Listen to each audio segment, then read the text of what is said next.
La société qui nous entoure nous pousse sans cesse à positiver. Soit plus heureux, plus intelligent, plus riche, bref, soit meilleur que les autres. Aussi à cause de la pub, nous sommes bombardés non-stop de messages qui nous incitent à vouloir tout, tout le temps. Ces injonctions constantes finissent par nous garder focalisés sur ce qui nous manque. Si vous souhaitez vraiment avoir une vie au top, n'essayez pas d'en vouloir davantage. Efforcez-vous plutôt de baisser votre niveau d'aspiration. Comment ?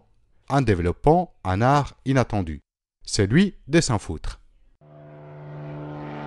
Mind Parachutes, à chaque idée des nouveaux horizons. L'art subtil de s'en foutre, de Mark Manson. Dans mes lectures, j'aime parfois découvrir des approches différentes, alternatives, des manières de penser et de s'exprimer qui se détachent du reste.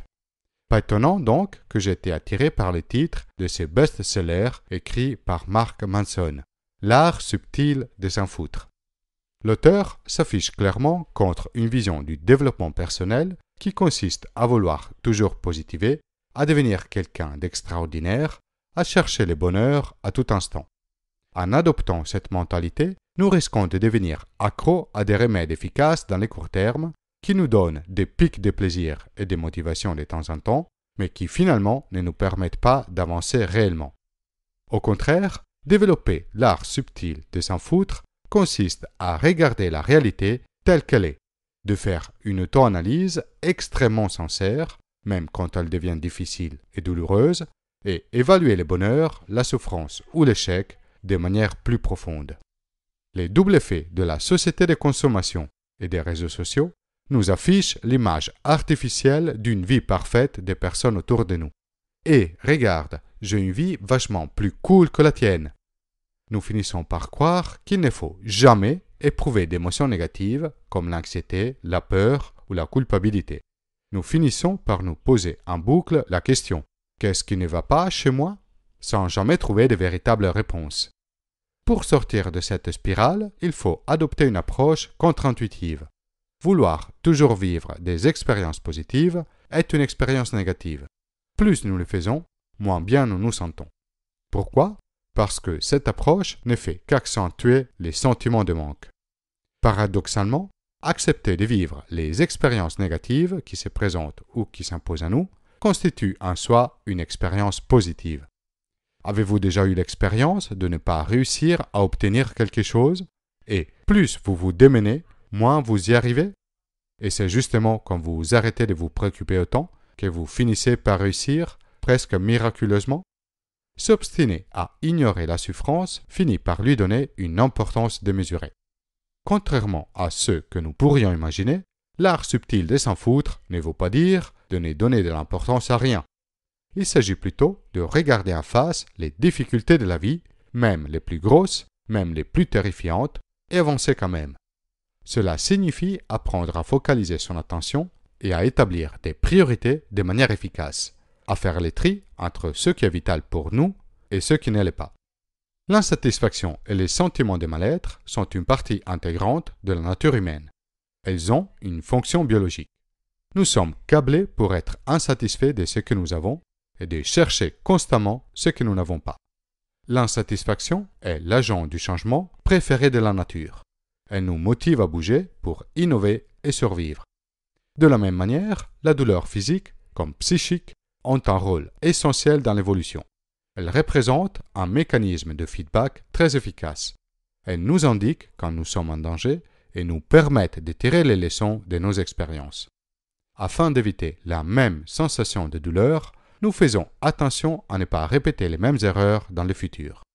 Donc, si vous ressentez de l'insatisfaction, vous n'avez rien de cassé ou de bizarre. C'est juste l'expression de la nature humaine. Et ressentir parfois de la douleur est une expérience certes désagréable, mais nécessaire pour apprendre à grandir. Même devoir faire face à des problèmes est indispensable pour vivre une vie pleine. Les problèmes sont d'ailleurs une constante de notre vie. La capacité à résoudre un problème, à dépasser une difficulté, est une source importante de bonheur. Choisir des problèmes que vous avez envie de solutionner et agir pour y arriver vous rendra heureux.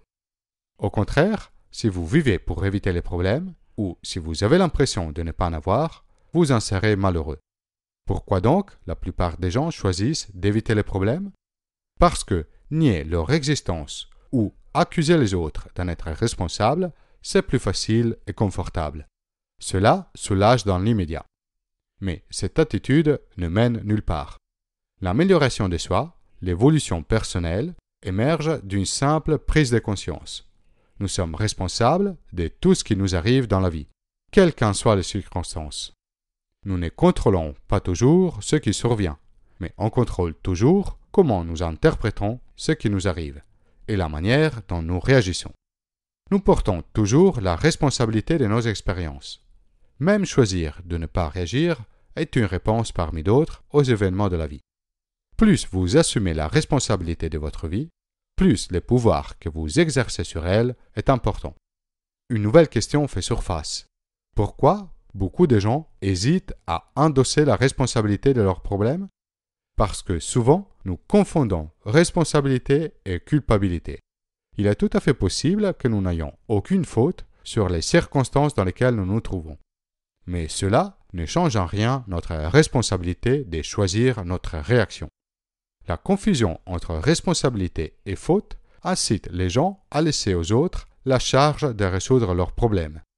C'est la victimatitude, la tendance à se sentir victime d'injustice de la part des autres, une attitude qui est même parfois jugée cool. En réalité, personne d'autre que vous est responsable de votre situation. Vous pouvez très bien accuser les autres d'être coupables du terrible malheur qui vous touche. N'empêche, vous êtes toujours le seul responsable. C'est toujours à vous de choisir comment vous allez réagir à votre situation. Alors, comment changer? On commence à entrevoir des solutions quand nous prenons conscience que nos problèmes et notre situation n'ont rien d'extraordinaire. Des millions de gens les ont eu avant nous, les ont en ce moment ou les auront demain. D'autres pistes peuvent surgir quand nous comprenons que nos croyances et nos convictions peuvent être inexactes. Notre cerveau est sûrement un organe merveilleux, mais en toute bonne foi et avec les meilleures intentions, il peut parfois nous induire en erreur. L'incertitude est à la base du progrès et de la croissance. Qui croit tout savoir n'apprend rien. Voilà quelques questions que vous pouvez vous poser pour amener plus d'incertitude dans votre vie. Et si j'ai tort? Dans le vif de nos émotions, nous sommes souvent des mauvais juges de nous-mêmes. C'est pour cette raison qu'il est important de se méfier de nos certitudes. Mais attention, pratiquer les doutes ne vaut pas nécessairement dire que vous avez tort. Ce qui compte, c'est de se poser la question. Qu'est-ce que ça voudrait dire si j'avais tort? Quelles seraient les conséquences? Quelles autres options ou valeurs je devrais envisager? Prendre en considération et évaluer d'autres points de vue, sans pour autant les adopter systématiquement, est la compétence la plus importante pour évoluer soi-même de manière constructive. L'effet d'avoir tort créerait-il un problème meilleur ou pire que mon problème actuel, pour moi et pour les autres? C'est le test décisif pour déterminer si notre manière de voir les choses est la bonne, ou si nous préférons changer notre point de vue. L'erreur peut très bien être de votre côté ou du côté des autres, mais évitez la tendance de la plupart des gens à s'accrocher à leur opinion et à vouloir avoir raison à tout prix. Si vous avez l'impression que c'est vous contre le reste du monde, il y a de fortes chances pour que ce soit juste vous contre vous-même. Un dernier conseil pour faire face à nos problèmes, pour assumer la pleine responsabilité de ce qui nous arrive, est d'agir. Devant un problème que vous ne savez pas comment résoudre, ne restez pas trop assis à réfléchir. Travaillez dessus, faites quelque chose. Les réponses vont suivre, ainsi que la motivation. L'action n'est pas seulement l'effet de la motivation, elle en est aussi la cause. Les actions engendrent des réactions émotionnelles et des inspirations qui elles-mêmes motivent de nouvelles actions. Favoriser l'action permet de rentrer dans une spirale positive, un cycle sans fin. Inspiration, motivation, action, inspiration, motivation, action. Si dans les choix de vos valeurs, vous décidez que agir est le bon critère de réussite, n'importe quel résultat obtenu sera un progrès. L'inspiration sera la récompense de vos actions et pas uniquement la condition préalable. Vous n'aurez plus peur de vous tromper, même l'échec devient un moyen d'avancer. Il suffit juste d'une petite action de départ, même à titre de test, pour lancer l'inspiration qui motive et alimente à son tour d'autres actions. Voilà les quelques conseils de Mark Manson pour dépasser la victime attitude et la tyrannie des sensations positives à rechercher à tout prix. Prendre la pleine responsabilité de ce qui vous arrive, choisir de faire face aux problèmes que nous rencontrons et favoriser l'incertitude dans ses choix permettent d'être mieux attachés à la réalité et à trouver des meilleures solutions pour être heureux. Qu'en pensez-vous de cette approche qui revalorise des expériences négatives comme l'insatisfaction, les problèmes et l'incertitude?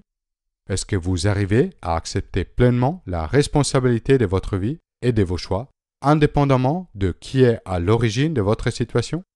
Laissez un commentaire ci-dessous. Vous pouvez soutenir la production de Mind Parachutes en faisant une donation via le site Tipeee. Téléchargez la main carte de cette vidéo et de toutes les vidéos précédentes depuis mon site internet mindparachutes.com.